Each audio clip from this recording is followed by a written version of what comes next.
कटल बा मतलब एगो तो इतना भगवान करा धूप दिले बरन ओकर एगो लाइट कटले बरन बहुत अच्छा कहत रहा भगवान। हम कोचिंग टाइम होता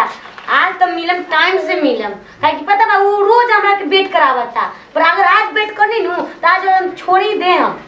काम के ज्यादा से ना मिले के मन करता ताकि रोज के रोज हमरा वेट करावता कोई देख ली गांव मोहल्ला तो का कहे कि फलाना के बेटी के देखने कोई कैसे मिलत ना हम आज टाइम पे मिलम तो टाइमे पे मिलम जा तनी ऐसे कोचिंग करब आ कोचिंग करके कहम कि ना तू टाइम पे आज आ जाइह ना तो बाबू देख लिह नु तो हमरो मारिया तोरा तो मार के काट के फेंक दिहन आ जा तनी बोले में यही सब बात। ए बाबू हां जी दिया उतना बड़का बोले यहां दिया हुआ ना होई काहे ना होई बिया रे तो घर में बैठला तो होई कि देखे जे बस तब होई बिया तो तार घर में बैठला सो जाई हां तार घर में बैठला सो जाई तू ना बिया होई ना देखो तो तब ना कि घर में बैठला से बिया होला देखो बस लइका खानदान सब ना बिया होई रे ना तो दीदी स्थान में पढ़ाई पूरा का रे दिया बाबूजी जाता नहीं हम पढ़े अबे टाइम हो गइल बा अब बाबूजी मास्टर जी बोले बारे नु कि जल्दी आइए है मतलब सरकार बोलल बा कि सब नहीं चले हो टाइम से जो का चाहता कि भी पढ़ाई ना करी हम चल पढ़ाई तू ही कर चलू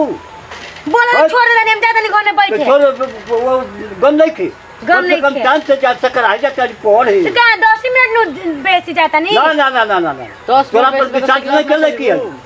लेकिन सब एगो हम ही बानी सब पहले जाला तो बिगाड़ दे सब बना दे सब अबे टाइम भइल स्कूल को हां बाबू अबे देखी बाबूजी हम पढ़ाई के बीच में मत आई का ना ज्यादा नहीं पढ़े इज्जत बिगड़ ना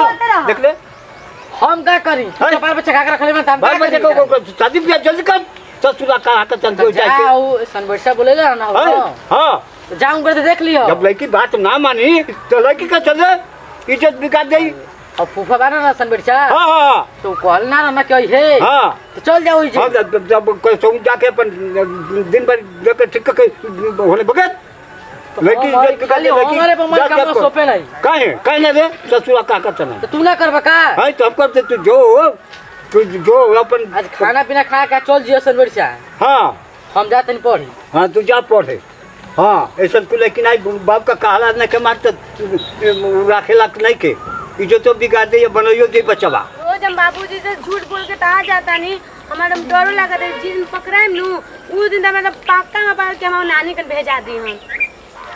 कोई देखत नहीं कि नु तो बाप रे बाप हम तो एकदम डरे हालत खराब है कितना हम झूठ बोल के आई कि 10 मिनट पहले हम निकल जाता नहीं बाबूजी के शक होई ना तो हमारा तो एकदम वाट लग जाई आज भी ना आयल बरन आज भी हम ही वेट करी हम बोलनी है उनका के कि 10 मिनट पहले तू वेट करी है हम यहाँ रुक के अगर वेट करम ना कोई भी देखी तो का कही कि पढ़े जाले के इंतजार के करता ये तो हमारे मेथी कर दी हन अभी तो गइलन ना ये भगवान जी कोई देखत नहीं के नु आज कल लेट आवतरन उनका बता देता नहीं आज के बाद मिलम ना उनका से बहुत हो गई फोन करता नहीं कभी टाइम पे नहीं बका हो हम जाई हेलो हेलो मतलब का मतलब कि बोलनी तो दिमाग में ना डल है अरे आओ थे तुरंत 2 मिनट में पहुंच जामा भाई 2 मिनट के चक्कर में ना मत वाट लग जाई वाट लग दी तो हम बटले ना बनी मतलब का मैं चाहत है कि मैं कोई सब पकड़ ले सब कोई देख ले गांव वाले में मैं बाप के इज्जत फूल मिट्टी में मिल जाए अरे कोई कुछ नहीं जानी तू पढ़े की कॉपी किताब ले ले तो का कोई जाने कोई जान हो जो बैठा रहो कोई जान तू आराम कर सब का बोली कॉपी किताब ले तो कोचिंग में होवे के चाहिए तो यहाँ पेड़ के नीचे का करती है लोग ऐसे सोची देखा हमेशा हम इंतजार कइला जा ये बात तू नहीं बना हम जाता नहीं रकम 2 मिनट में पहुंचे में एकदम 2 मिनट में 1 मिनट में आवा ना तो हम जाता नहीं एकदम मुड़ के आ जाई उड़ के आ जाए रखा जल्दी ठीक बा जल्दी आई इनका कभी 2 मिनट कभी खत्म होई कभी जीवन में 2 मिनट इनका खत्म ना होई हर समय उस बार भी 2 मिनट में बतानी ये अभी 2 मिनट में बतानी हाय रे 2 मिनट क्या बार आता लू 2 मिनट के लिए बोलू आना गई नहीं हाँ पे आसान कर देनी जा 2 मिनट में तो टाइम देखा 2 मिनट में लिखी 2 मिनट में ना 1.5 मिनट में आगे लोग हम एहसान कर देनी हमरा पे जाना तो नहीं कि हम बाप कैसन बा भाई कैसन बा छोटका तो तारा बाप भाई क्या करी बता ऐसे तो बाबूजी के शक हो गल बा हमरा लागता कहीं 10 मिनट बाबूजी बूढ़ा सही बना उ का जानी हो। देखो मैं बाबूजी के ना बोला 10 मिनट पहले आज हम नहीं खींचा ना तो कि मैं बाबूजी ना गेती दोरे पर बैठल रहलन। हम ध्यान ना देनी हां आगे नहीं नु बाबूजी बोलत रहन कि का करे गेले लू 10 मिनट पहले का कर जाता रे पचिला के बोलन हां। देखो मिले कोई तो जल्दी अइहा त मिले लेट करबा तुम कॉलेज ना मिले। ठीक बा हम टाइम से आइम। अब जान गई न कि तार बाबूजी तार फेरा में पड़ गेल बा न। एगो तो बाबूजी हमर रिश्ता लगा बतान कि तू बहुत बिगड़ गेल बारे तो शादी ब्याह करके हटा दे ऐसे तो बाबूजी बोला तार बाबूजी का मथवा ना काम करला हम जानते नहीं। तू हमारे शादी करबा नु तारा से एकदम एरोप्लेन पर लिया के जाम बैठा के शादी करके पक्का देखो हम साथ ना छोड़ जाता हम बहुत प्यार करीला। तो हम तारा से प्यार ना करना तो का करना। देखो ऐसा कोई बात हो ना तो तू हमारे से ब्याह करे हमारे घरे आ जाइहा एकदम तार घर आके रात भर रह जाई। ठीक चलो तो ई बताओ कि चले के ना चलो चलो अब कल मिले के आज कुछ काम बाटे हमार तू जा आज पढ़ लियो। हां आज हम कोचिंग के टाइम हो गल ठीक बा टाइम से ना जाइम नु तो बाप हम कोचिंग में पहुंच जाई नु तो वहां क्लास लगा दी। हां तो आज तार चेक इन में बानो तो तू चल जा। पता बा मोबाइल में से छुपा के लेनी है कैसे देखे पता नहीं कि ना चला के मोबाइल बा चलो पता नहीं के चल ठीक बा कल भाई ठीक बा जा ठीक बा ओके बाय।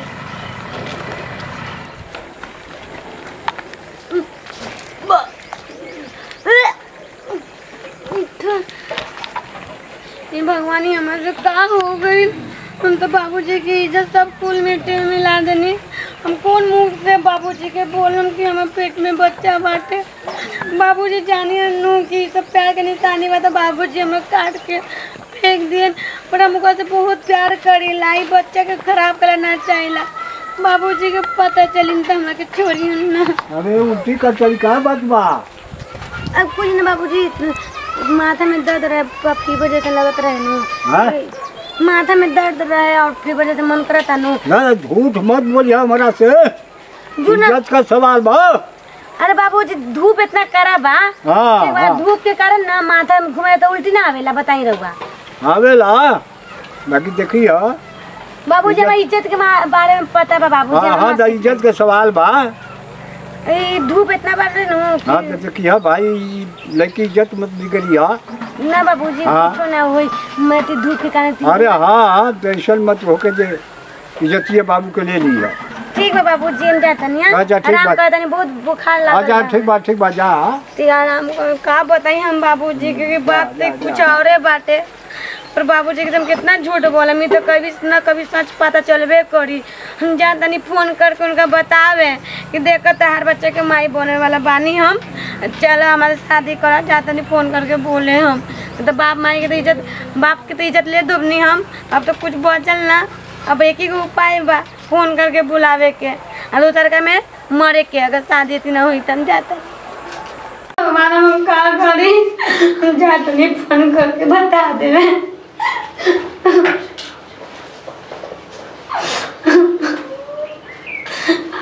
हेलो हेलो कहाँ बड़ा कहाँ बनेल बनी बाजार में घूमे। देखो हम तो ऐसे बोला ताने ध्यान से सुनिए ठीक बा।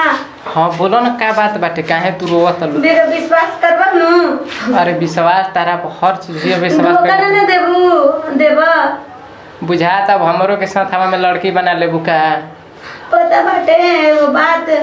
बोलो ना। राउत लड़का के माई बने वाला बानी जी लड़का के माई। हाँ हमारे पास कोई उपाय नहीं क्या के हमारे बाबूजी से हाथ मार के मैं शादी करला न तो मर जाए। देखो हम तारा कुछ कहले नहीं कि तू कैसे लड़का के माई बन जीबू। ई का बोलत रहम तो रोज मिलत रहनी का करिए तो पूरा इज्जत हम मिला देवे बाबूजी के। हम तार से कुछ नहीं कि कहले ठीक बा हम फोन रखता नहीं वो हमार लड़का ना तू केकरा से का करल बेल ठीक बा हम फोन रखत है। तू तो बोला कि हम साथ दे मैं तू ऐसे मुकर गेला तो साथ में हम तारा कुछ कहले बन थोड़े तू कहत लू कि हमार लड़का के बाप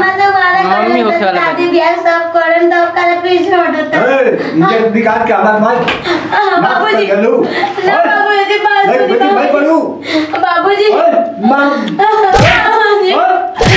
बिगाड़ रही हो बाबूजी बाबूजी बुलाएगा तो बहुत प्यार दिला बाबूजी बुलाएगा तो बहुत प्यार दिला बाबूजी कोई जल्दी का घर चले की हो बुलाएगा तो बहुत प्यार दिला बाबूजी वो लड़का शादी करा मोल इज्जत माटी में मिला डालो। हां देख छोटका हमरा के तो बहुत प्यार के लिए छोटका सब बुआ दे के ना बाबू जो मेरे शादी करा पहले वाली उपाय बाटे। हां तू हाथ वाला दोबारा से मार। ना ना बाबू अरे हाथ ए बाबू जो मुझे बहुत प्यार के भाई नहीं